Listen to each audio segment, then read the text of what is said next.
When I came home from work, I saw my 6-year-old daughter standing outside freezing in the snow. The temperature was 19 degrees. I know because I checked my phone 3 times during the drive home, worried about the pipes freezing, but nothing could have prepared me for what I saw when I turned onto our street. Mia stood on our front lawn in her frozen pajamas, the thin ones she'd begged for at Target last month. No coat, no shoes, just bare feet turning purple in 3 inches of fresh snow. She was perfectly still, staring at our house like she was waiting for permission to enter. I slammed the brakes so hard my coffee tumbled onto the passenger floor, threw the car into park right there in the middle of the street. Mia! I ran to her, ripping off my coat as I moved. Baby, what are you doing out here? She didn't respond, didn't even look at me. Her lips were blue, her whole body trembling violently. I wrapped my coat around her and lifted her. She weighed nothing, like holding a bundle of frozen twigs. How long have you been outside? My voice cracked. Where's Mommy? That's when she finally looked at me. Her eyes were wrong, not scared or confused. They were apologetic. Mommy said I had to wait outside, she whispered through chattering teeth. I was bad. My blood turned to ice that had nothing to do with the weather. Grace and I had been having problems, sure. The separation talks, the custody arguments. But she wouldn't. I carried Mia toward the house, her small body shaking against mine. The front door was locked. My key turned, but the deadbolt was engaged from inside, the one that could only be locked from within. Grace! I pounded on the door. Open up! What the hell is going on? Silence. Through the frosted window, I could see movement. Someone walking casually through our living room. Not rushing, not concerned, just walking. Daddy, Mia whimpered into my shoulder. She's with the other man. What other man? But even as I asked, I saw him. A shadow passing by the window. Broad shoulders, definitely male. In my house, while my daughter froze outside. I set Mia down on the covered porch and tried calling Grace. It rang 4 times before going to voicemail. I could hear her ringtone through the door. She was right there, 10 feet away, choosing not to answer. That's when I noticed Mia's hands. Angry red marks around both wrists. Rope burns. Mia, show me your wrists. She pulled back, ashamed. I tried to come inside when it got dark, but the rope was too tight. Rope? What rope? She pointed to the maple tree in our front yard. A frayed piece of clothesline dangled from the lowest branch, cut clean through. My hands started shaking, and not from the cold. I pulled out my phone to call 911, but Mia grabbed my arm. Don't, she pleaded. She said if I told anyone, she'd send me away forever, to the place where bad kids go. The front door suddenly opened. Grace stood there in her silk robe, hair perfectly styled, makeup fresh. Behind her, I glimpsed a man I didn't recognize buttoning his shirt. Oh, you're home early, she said, voice eerily calm. She looked at Mia with cold eyes. I told you to wait by the tree. Grace, what did you do? I stepped protectively in front of our daughter. She smiled. Not her warm smile that I'd fallen in love with 8 years ago, but something else, something I'd never seen before. I'm teaching her consequences. She interrupted Mommy's special time. Again, by tying her to a tree? In the snow? She could have died. Grace laughed. Actually laughed. Don't be dramatic, I only tied her up for an hour. Mommy, Mia spoke up behind me. You left after lunch. The sun was still up. I checked my phone. 6:47 p.m. Sunset was at 4:23 p.m. today. That meant she'd been outside for over 4 hours. In 19-degree weather, tied to a tree. The man behind Grace cleared his throat. Maybe I should go. No, stay. Grace touched his arm. My ex was just leaving. Weren't you, David? Ex? We weren't divorced. We weren't even legally separated yet. That's when I noticed something that made my stomach drop completely. Grace's left hand, where her wedding ring should have been, now bore a different ring. A massive diamond. An engagement ring. But that wasn't the worst part. The worst part was the document on the hall table behind her. Legal papers with a header I could read even from here. Termination of parental rights. My name was already signed at the bottom, but I'd never seen those papers before in my life. That's not my signature, I said, my voice deadly quiet. Grace's smile widened. Of course it is. You signed it last Tuesday. Remember? When you were drunk? She turned to the man behind her. He has such a problem with alcohol. That's why I'm seeking full custody. I hadn't had a drink in 3 years. Not since Mia was 3, and I'd promised her I'd be the dad she deserved. Grace knew this. She'd been there through every AA meeting, every anniversary chip. I need to get Mia inside, I said. She needs medical attention. She's fine, Grace waved dismissively. Kids are resilient. I pushed past her, carrying Mia into what used to be our home. The man, tall, probably mid-40s, expensive suit, stepped aside. He had the decency to look uncomfortable. Our living room had been transformed. Grace's law books were gone, replaced with medical texts. The family photos had been removed from the mantel. In their place sat a single framed picture. Grace and this stranger at what looked like a tropical resort. Mia, let's get you in a warm bath. I headed for the stairs. Actually, Grace's voice was sharp. Visiting hours are over. Visiting hours? I turned slowly. This is my house. She's my daughter. Not according to the emergency custody order. She pulled another document from her robe pocket. Filed this morning. You've been deemed an unfit parent due to your alcoholism, your erratic behavior, and the domestic violence incident. What domestic violence incident? She touched her cheek, where I now noticed carefully applied makeup that almost, but not quite, concealed nothing. It was stage makeup, the kind designed to look like bruising from a distance. You don't remember hitting me last night? Right in front of Mia? I wasn't even here last night. I was at my brother's house until 11, then stayed at the motel off Highway 9. You changed the locks, remember? 3 days ago? The man finally spoke. Grace, maybe we should... This is Dr. Bradley Thornton.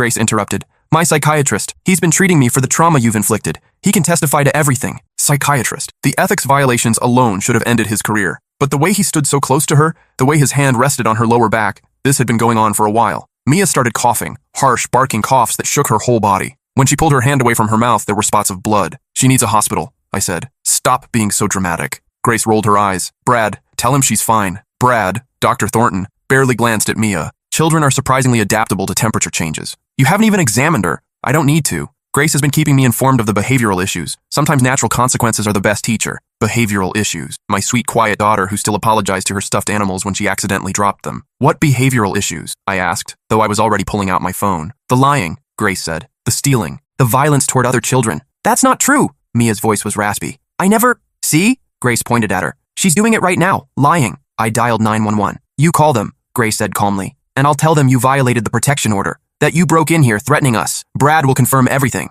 the operator answered. 911, what's your emergency? I looked at my daughter, frostbitten, coughing blood, rope burns on her wrists. Then at my wife and her psychiatrist lover, standing there with their fabricated papers and false accusations. I need police and an ambulance at 482 Maple Street. My 6-year-old daughter has been tied outside in freezing weather for multiple hours. She's showing signs of hypothermia and possible frostbite. Grace's face went white. You bastard! While I gave details to the operator, she and Brad had a furious whispered conversation. I heard fragments. Told you this would happen. And handle it like we discussed, and everything's in place. The ambulance arrived in 8 minutes. The EMTs took one look at Mia and immediately began treatment. Her core temperature was 92 degrees, moderate hypothermia. The rope burns were infected, early stage frostbite on 3 toes. How long was she outside? The EMT asked. At least 4 hours, I said. She was tied to that tree. The EMT's face darkened. She whispered something to her partner, who immediately called for police backup. Grace stepped forward, tears suddenly streaming down her face. Officers, thank God you're here. My ex-husband is violating a protection order. He's not supposed to be here. 2 cops had arrived. The older one, Officer Ramirez, according to his badge, looked skeptical. Ma'am, we're responding to a child endangerment call. Yes, Grace sobbed. He endangered her. He's the one who put her outside. I just got home and found her like this. I was about to call when he showed up, drunk and violent. That's not true. Mia tried to sit up on the gurney. Daddy just got here. Mommy tied me to the tree because She's confused, Brad interrupted, stepping forward with authority. I'm Dr. Bradley Thornton, the child's psychiatrist. She has a documented history of false accusations and attention-seeking behavior. Combined with the hypothermia, she's likely experiencing confusion. You're not her psychiatrist, I said. She's never seen a psychiatrist in her life. Brad produced a folder. 6 months of session notes say otherwise. I grabbed the folder before the officers could. Inside were detailed psychiatric evaluations of Mia, descriptions of violent outbursts I'd never witnessed, medications prescribed that she'd never taken, all dated, all with Brad's official letterhead and signature, all complete fabrications. These are forged, I said. Check with her pediatrician, Dr. Patel, at Children's Medical. She's never been referred to any psychiatrist. The father is in denial, Brad said smoothly. It's common in cases of abuse. Officer Ramirez looked between us. Sir, I'm going to need to see some identification. As I reached for my wallet, Grace played her next card. He has a gun. Everyone froze. That's a lie, I said, keeping my hands visible. I don't own a gun. Never have. Check his car, Grace insisted. He keeps it under the driver's seat. The younger officer headed to my car while Ramirez watched me carefully. Within minutes, he returned holding a Glock 19, a gun I'd never seen before. That's not mine, I said, my voice hollow. Someone planted that. Sir, I'm going to need you to turn around and place your hands behind your back. Wait, please. Test Mia's wrists for rope fibers. Check the tree. Look at the doorbell camera. It'll show how long she was outside. We don't have a doorbell camera, Grace said quickly. He broke it last week in one of his rages. I looked up. The mount where our Ring doorbell had been was empty. Fresh scratch marks on the siding showed it had been recently removed. As Ramirez cuffed me, the EMT spoke up. Officer, this child needs immediate transport. The rope burns show she was restrained for an extended period. The pattern suggests she struggled significantly. The father did it, Grace insisted. Before I got home. Ma'am, the EMT's voice was cold. The frostbite progression and core temperature indicate she was outside for a minimum of 3 hours. When did you arrive home? Grace hesitated just a second too long. About an hour ago? Then you left an injured, hypothermic child outside for an hour without calling for help? I was scared. He was threatening us. The EMT made a note on her tablet. I'm mandating transport and police involvement. This child is in immediate danger. They loaded Mia into the ambulance. She reached for me, crying, Daddy, don't let them take me. I'll fix this, baby, I called out as they pushed me toward the police car. I promise. The ride to the station was surreal. 20 minutes ago, I'd been worried about frozen pipes. Now I was under arrest, my daughter was hospitalized, and my wife had orchestrated an elaborate frame-up with her psychiatrist lover. At the station, they put me in an interrogation room. The gun, they informed me, was registered to my name, purchased 2 weeks ago from a gun shop where surveillance footage clearly showed me filling out the paperwork, except I'd been in Denver 2 weeks ago for a work conference. I had plane tickets, hotel receipts, attendance records from presentations. When I told them this, they pulled the footage. It was grainy but clear enough. A man my height, my build, wearing a baseball cap and sunglasses. He kept his face turned from the cameras, but his gait, his posture, it was uncanny. Even I might have believed it was me if I didn't know better. I need a lawyer, I said. While waiting, I thought about the past few months. Grace's behavior had been changing gradually, so slowly I'd almost missed it. Working late, new passwords on her devices, a sudden interest in my life insurance policy, the fights that came out of nowhere, always when Mia was within earshot. She'd been building this case against me piece by piece. My lawyer arrived. Tom Morrison, an old friend from college. He took one look at the evidence and whistled low. David, this is sophisticated. The gun purchase, the psychiatric records, the protection order. Someone put serious thought into this. It's Grace. And that psychiatrist, Brad Thornton. Tom pulled out his laptop. Let's see what we can find about Dr. Thornton. Within minutes, we had our first break. Brad Thornton had been Grace's psychiatrist. Not Mia's, but Grace's. She'd been seeing him for marriage counseling, solo sessions that I'd encouraged, thinking it would help our relationship. David, Tom said slowly, when did Grace increase your life insurance? 3 months ago. Said it was for Mia's college fund. How much? $2 million. Tom's face went pale. And if you're convicted of child endangerment and domestic violence? I saw where he was going. She gets everything. The house, the savings, the insurance, and full custody of Mia. We need to get to the hospital, Tom said. Now. The police released me on bail with conditions. I couldn't go within 500 feet of Grace or the house, but nothing prevented me from seeing Mia at the hospital. She was in pediatric intensive care, hooked to warming blankets and IVs. The frostbite was worse than initially thought. She might lose her left pinky toe. A nurse was documenting her injuries, photographing every mark. Daddy? Her voice was tiny. Am I in trouble? No, sweetheart, never. Can you tell me what happened today? All of it? She looked around nervously. Is Mommy here? No, it's just us and my friend Tom. He's here to help. The story came out in pieces. Grace had been leaving her alone for hours, sometimes all day while she went to appointments. Brad had been coming to the house for weeks. They thought Mia didn't understand what she was seeing, but she did. Mommy told me I was sick, Mia said. That my brain was broken, and that's why I thought bad things about her and Brad. What kind of bad things? That they were doing grown-up things, that they were planning something. I heard them talking about money and papers and making you go away. Tom was recording everything with the nurse's permission. Tell me about today, I said gently. Mommy said we were going to play a game, that I had to stay outside for a little while, and when Daddy came home, I should tell him I'd been bad, but I got cold and tried to come in. That's when she tied me to the tree. Did she say why? Mia nodded. She said if I didn't play the game right, I'd never see you again, that Brad would be my new daddy and I'd have to take medicine that would make me forget you. The nurse made a sound of disgust. She'd been listening while pretending to check monitors. There's more, the nurse said quietly. The blood work shows traces of antipsychotics in her system. Low doses, but consistent with regular administration over several weeks. They'd been drugging my daughter, to make her seem disturbed, to support their false psychiatric records. Tom stepped out to make calls. Within an hour, we had an emergency custody hearing scheduled for the next morning. CPS was involved now. Their investigation launched based on the hospital's report. That night, I stayed in Mia's hospital room, sleeping in the chair beside her bed. Every time she stirred, I was there, making sure she knew she was safe. At 3 a.m., my phone buzzed. A text from an unknown number. Drop the custody fight or the next accident will be real. Attached was a photo of Mia's hospital room, taken from outside the window. We were on the 4th floor. I called hospital security immediately. They found no one, but increased patrols. Tom advised me to forward everything to the police. The custody hearing the next morning was a battle. Grace showed up with Brad and a team of lawyers. She wore a conservative suit, her makeup subtle except for the artfully applied bruising on her cheek. She cried on the stand, describing my alcoholism and violent rages. Brad testified about Mia's psychiatric condition and how I refused to accept her need for treatment. They had documents, dates, a carefully constructed narrative, but we had something better. The truth. Dr. Patel testified that Mia had never been referred to psychiatric care. The hospital presented the blood work showing she'd been drugged without medical authorization. The EMT described the severity of Mia's injuries and the timeline that proved Grace had left her outside. Then came our surprise witness. Grace's assistant, Rebecca, had reached out to Tom after seeing the news. She'd been uncomfortable for months with things she'd overheard and documented. She had recordings from Grace's office, conversations between Grace and Brad planning the entire scheme. Play the recording, the judge ordered. Grace's voice filled the courtroom. The gun purchase is set for next week. Make sure he's in Denver. Brad, you'll need to get the psychiatric forms backdated. How long before the hypothermia becomes dangerous but not fatal? Brad's response, 3 to 4 hours in those temperatures. We need it to look serious but recoverable. The trauma will make her testimony unreliable. And if she doesn't recover? Grace asked. Then it's negligent homicide. He goes to prison, you get everything, and we start fresh in Costa Rica. The courtroom went silent.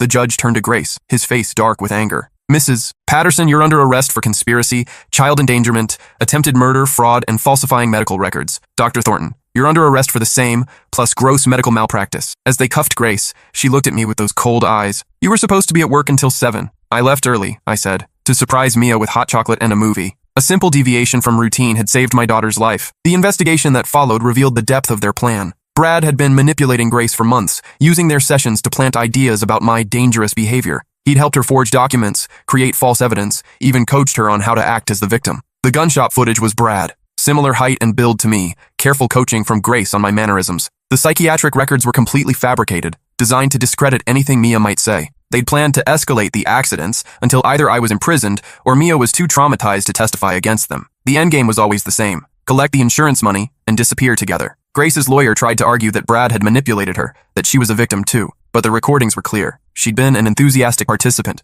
sometimes even the driving force. 6 weeks later, I sat in a new apartment with Mia. The house held too many memories, too many shadows. We'd started fresh: new home, new school, new therapist, a real one this time, to help her process the trauma. "Daddy," she said one evening, coloring at the kitchen table, "why did Mommy want to hurt me?" I'd struggled with how to answer this. The therapist said to be honest but age-appropriate. "Sometimes people get sick in their hearts," I said carefully. "They want things so badly that they forget how to love properly." Mommy got confused about what was important. Money was more important than me? To her in that moment, yes. But that's not normal, and it's not your fault. You are worth more than all the money in the world. She considered this, adding purple to her drawing of a butterfly. "Will she come back?" "No, sweetheart. She's going to be away for a very long time." Grace got 25 years with no possibility of parole for 15. Brad got 30. The psychiatric angle added additional charges. They tried to flip on each other once the relationship soured in county jail, each claiming the other was the mastermind. The recordings made it clear they were equally guilty. During the trial, more came out. Grace had been planning this for over a year. She'd researched similar cases, studied what worked and what didn't.